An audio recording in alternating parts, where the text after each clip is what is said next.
Great experiences don't build themselves. Behind every personalized journey is complexity, tools, teams, and tech. AI moves fast. Expectations move faster. Adobe Experience Cloud offers the power, but strategy turns potential into performance. This is the AEM Analytics Consulting's Adobe at Scale podcast. Subscribe, align your stack, accelerate your enterprise. You're listening to our Adobe at Scale podcast, where we demystify the Adobe Experience Cloud and turn enterprise complexity into clarity. Hosted by experts from AEM Analytics Consulting. Let's get into it. Welcome back to our deep dive series. Today, we're dedicating our focus to, well, a really fundamental component of your enterprise digital strategy, especially within the Adobe Experience Cloud ecosystem. That's right. We're talking about the Adobe Real-Time Customer Data Platform, or RT-CDP. Exactly. And we know you, our listeners, are making significant investments here. And for good reason, the promise of RT-CDP, it's huge. Accelerated personalization at scale, unlocking genuinely impactful marketing ROI. Absolutely. We've all seen the data, things like Forrester's Total Economic Impact Study. They point to potential returns, north of 400% when these tools are used effectively. That potential is definitely real. But based on our experience working with leading organizations, just having the platform, well, this isn't quite enough, is it? Not at all. Many enterprise implementations run into challenges that don't necessarily generate big red alert system notifications. Okay, so they're more subtle. Exactly. They're subtle, silent issues that are quietly eroding performance, maybe diluting your marketing efficiency, and ultimately they stop you from realizing the full strategic potential of that investment. Right. These aren't the kinds of problems that jump out at you from a dashboard, but they have a very real impact on key business metrics over time. Kind of like quiet leaks. That's a good way to put it. Quiet leaks that can sink the ship slowly. So our mission in this deep dive, really drawing on our expertise from across the industry, is to expose these often overlooked critical challenges within RT-CDP. And provide you, our C-suite listeners, with concise, actionable steps. Diagnostics focus squarely on business impact. Precisely. We're here to help you make sure your RT-CDP investment isn't just, running, but truly delivering. So let's unpack what we mean by silent issues. You're saying these are problems that operational teams might not immediately flag because the system isn't actually Correct. The platform is online, data is flowing. Well, to some extent anyway. But it's just not working optimally. The impact shows up further down the line. Downstream, like in campaign performance. Yeah, stagnant campaign performance, maybe inaccurate reporting, missed revenue opportunities, or even compliance risks that aren't immediately obvious. They're the silent killers of ROI. Okay, so where do these silent issues usually start? Often, right at the beginning. The most fundamental place is the start of the data journey, our first critical challenge. Incomplete data ingestion across sources. This feels foundational. A CDP, especially a real-time one, it's only as good as the data it gets, right? The view of the customer it can build. Absolutely. If critical customer touchpoints, think about your mobile app data, maybe offline purchases from loyalty systems, interactions on niche product sites, even call center info, if that stuff isn't consistently and correctly feeding into RT-CDP, well, your customer profiles are just inherently incomplete. Right, and the business implication there is huge. Massive. If you're missing significant pieces of the customer puzzle from certain channels, your ability to personalize effectively or even target audiences accurately is severely limited. You're just leaving opportunities on the table because the system doesn't have the full picture. So how do you spot this? Is there a diagnostic signal? A common one is finding large chunks of your customer base whose profiles lack data points you expect to see from channels you know they use. The action required isn't just checking if pipelines exist, it's about systematic auditing. Auditing both batch and streaming pipelines? Yes. Verify they're operational, correctly configured, and critically, that the data fields map accurately to the unified customer profile schema in AEP, the Adobe Experience Platform. Are you really capturing all relevant interactions from all sources and getting them in correctly? Okay, that makes sense. So building on that challenge of getting all the data in, the next silent issue must be about making sure the system knows it's all the same person. Exactly. Which brings us to challenge number 2, identity resolution gaps. Identity stitching. This is where fragmented data really starts to hurt, I imagine. It does. Without robust identity stitching, connecting different identifiers like email addresses, cookie IDs, loyalty numbers, device IDs, the system might see one customer interacting across your website, mobile app, and email, as, say, 3 different people. And this isn't just a technical data tidiness issue, is it? This hits the bottom line. Directly. Yeah. Absolutely. If you've got fragmented profiles, you end up with audience duplication. You might be targeting the same customer multiple times, maybe with competing messages, wasting media spend. And it degrades audience quality, too. Definitely. Which then impacts things like lookalike modeling. Your ability to find new high-value customers effectively goes down. A key diagnostic you can look for here is a high orphan profile ratio. Lots of profiles that can't be confidently linked to a persistent ID. Okay, so what's the strategic action then? Auditing. Auditing your identity namespaces. Those categories like email, cookie ID, loyalty ID, and your linkage strategies. Make sure your primary identity fields are consistently captured and mapped. Then you need to refine your merge policies. How the system decides to combine profile. Exactly. How it decides to combine these identifiers. It requires careful thought about deterministic, that's strict rule-based matching, versus probabilistic, which is more machine learning-based prediction. You need to balance accuracy and coverage. Finding that sweet spot. Okay, so even if the data is coming in properly and it's stitched together, there's another potential silent inefficiency. Issue 3. Yes, issue number 3 touches on a common misunderstanding, misinterpreting real-time capabilities. Ah, the name itself. Real-time CDP. It does suggest instantaneous response. Understandably so. But the platform's default profile update and segment evaluation cycles, they typically run every 15 to 60 minutes. It depends on configuration and data volume. So why is this a silent issue? Seems like a known limitation. It becomes silent when a marketer expects sub-second reaction for really time-sensitive stuff. Like personalizing a website the instant someone adds an item to a cart, or sending that cart abandonment message immediately if you have to wait 30 minutes. The moment's gone, the intent signal is lost, the campaign fire is too late. Exactly. Valuable conversion signals are lost. The issue isn't that the platform can't do real-time orchestration. It definitely can. But the standard CDP segment activation pipeline isn't built for that sub-minute latency by default. So the action is aligning expectations and maybe using different tools. It's aligning expectations with the technical reality in the architecture. For true, low-latency, real-time use cases, events need to bypass that standard batch processing. They need to route through the Adobe Edge network, or maybe be triggered via Experience Platform APIs, often using tools like Journey Optimizer. So it needs a different intentional setup. It requires a distinct architectural path. Just assuming real-time means instant for everything out of the box is a silent blocker to effective campaigns. Got it. Okay, let's move to issue number 4. This one points to powerful features within the platform that sometimes just sit there. That's right, underutilization of computed attributes. We frequently see organizations focusing mainly on basic segmentation, demographics, maybe simple event history. And they're missing out on these dynamic attributes. They fail to configure dynamic computed attributes.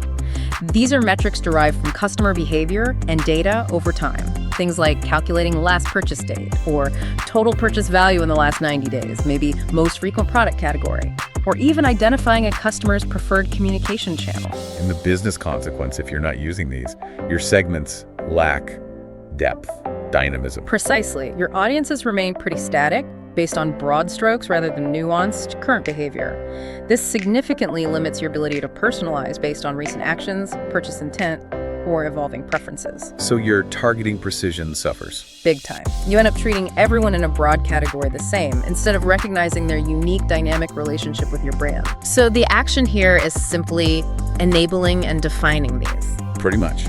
Activate the computed attribute services within RT-CDP. Work with your team's marketing analytics to define the key derived metrics that are strategically important for your business.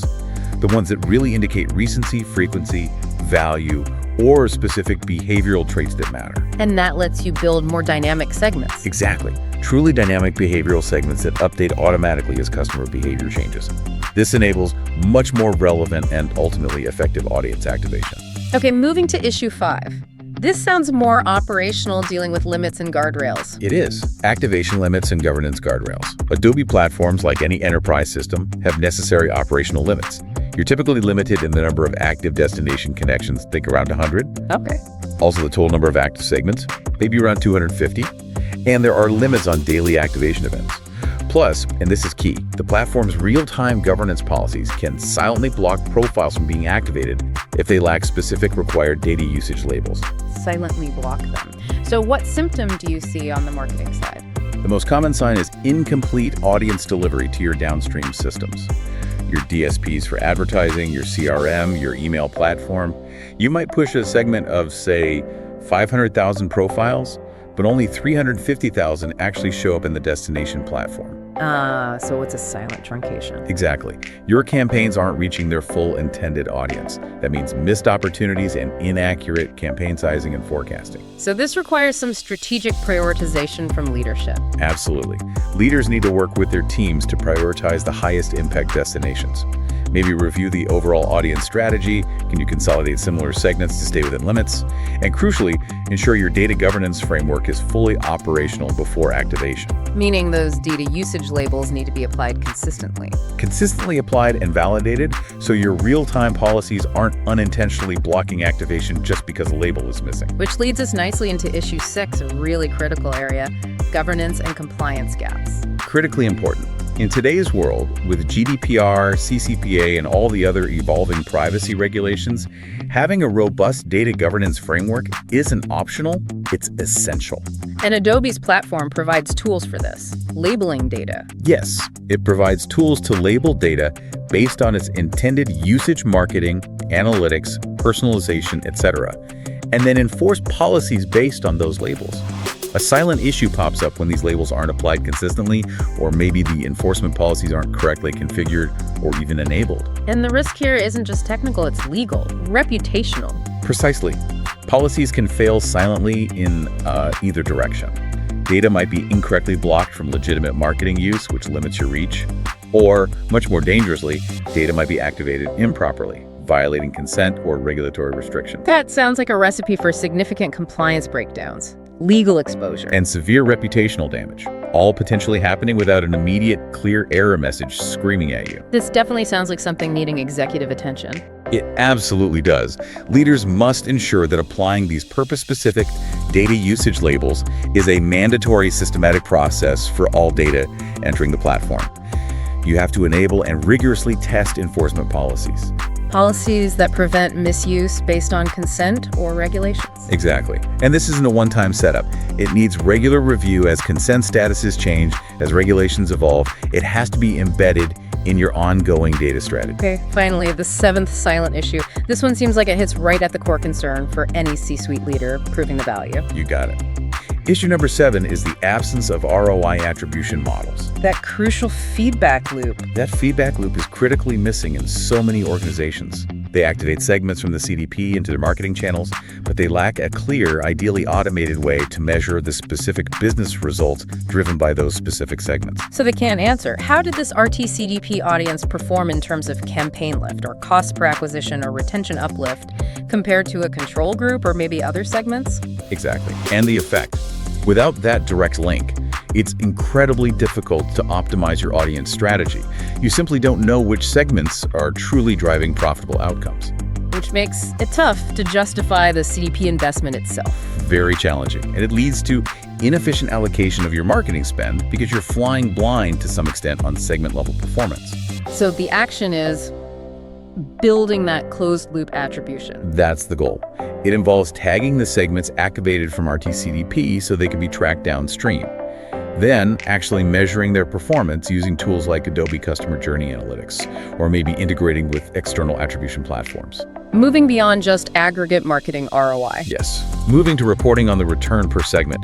That data is absolutely essential for making informed decisions about which audiences to prioritize, how to refine personalization, and frankly, proving the platform's value. Those 7 issues really paint a clear picture of common blind spots. Let's make this more concrete. You mentioned a real-world example. Yes. To illustrate how these things play out, let's talk briefly about a global retail client we worked with. Okay, Fortune 500 retailer. Yes.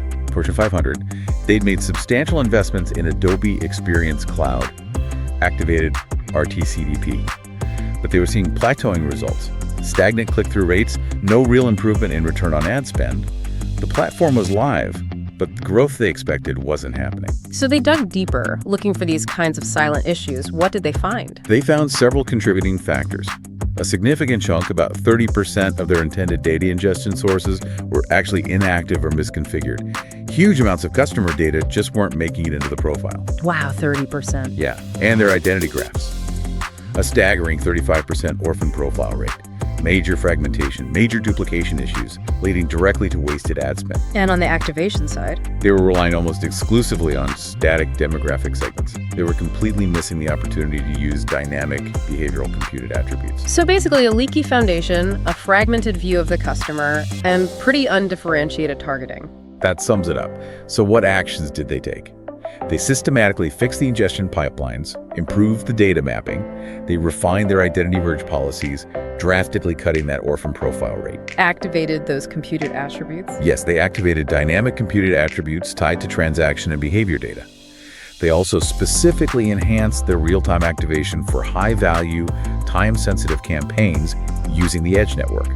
And critically, they built a campaign to ROI mapping dashboard. Linking CDP segments directly to business outcomes. Exactly, connecting the dots. And the results of tackling these silent issues head on.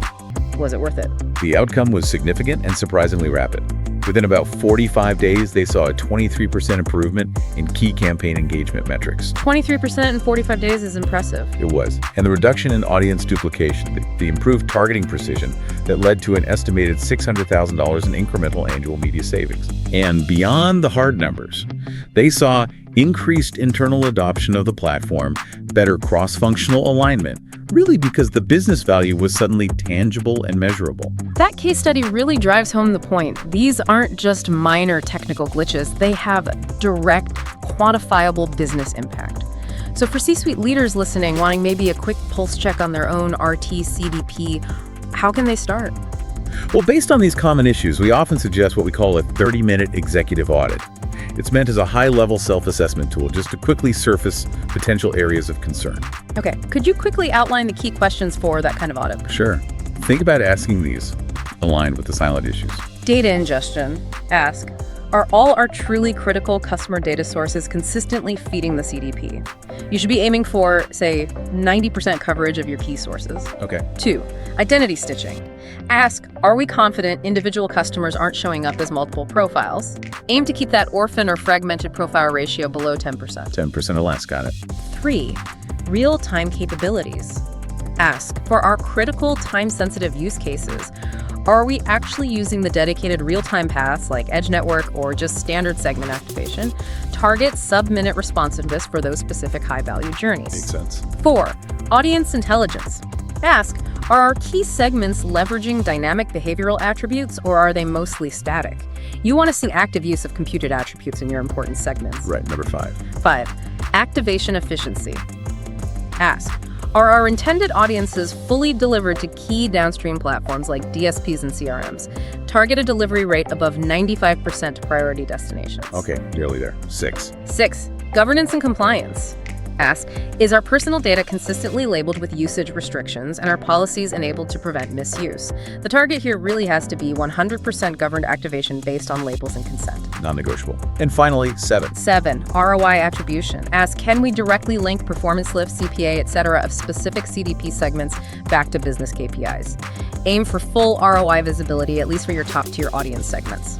That framework provides a really clear starting point for leaders to understand the health of this critical data foundation. Yeah. And then delegate deeper investigation where needed. Exactly. Ultimately, Adobe RT-CDP, it's designed to be transformative. It's meant to be the engine of personalized experiences at scale.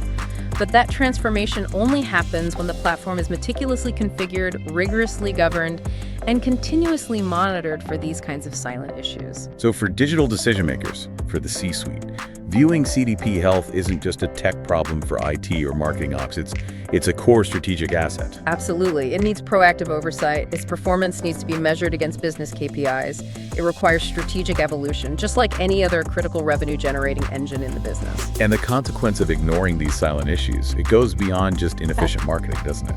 It fundamentally limits your overall enterprise agility, your ability to truly understand, react to, and engage your customers dynamically in real time. That's paramount today. And that inability to move quickly and intelligently based on data, that might be the most significant, silent strategic cost of all. That's a powerful thought. So what are the concrete next steps leadership teams should consider after hearing this? Well, first, conduct that formal health check. Maybe start with the 7-point executive audit framework we just outlined as a guide. Second, review your quarterly business metrics specifically through the lens of how your CDP-driven segments are performing. Look for those connections. Look for the connections. Third, if you find significant gaps or complexity, maybe consider engaging external expertise for a deeper diagnostic and a remediation plan. And finally, prioritize enabling automation for governance and building those closed-loop measurement systems. Those are crucial investments to ensure the platform delivers its full potential. And for those wanting to dig even deeper, resources. Yeah, for the business case, the Forrester Total Economic Impact Report on Adobe Real-Time CDP is very useful. And for the technical details, the official Adobe Real-Time CDP documentation is the place to go. Great resources. This has been a really crucial deep dive, focusing on ensuring that significant investment in Adobe RT-CDP actually delivers maximum value. We trust this discussion has given you, our listeners, valuable insights into identifying and addressing those silent issues that could be limiting performance and results. Understanding these nuances and then taking action, it really is key to unlocking the full strategic value of your customer data platform. We certainly hope you found this deep dive valuable. Please feel free to comment or provide feedback on the discussion points we've covered today. We really appreciate you joining us for this important conversation within the AEM Adobe Cloud ecosystem. Thank you. And with that, we formally say goodbye for today.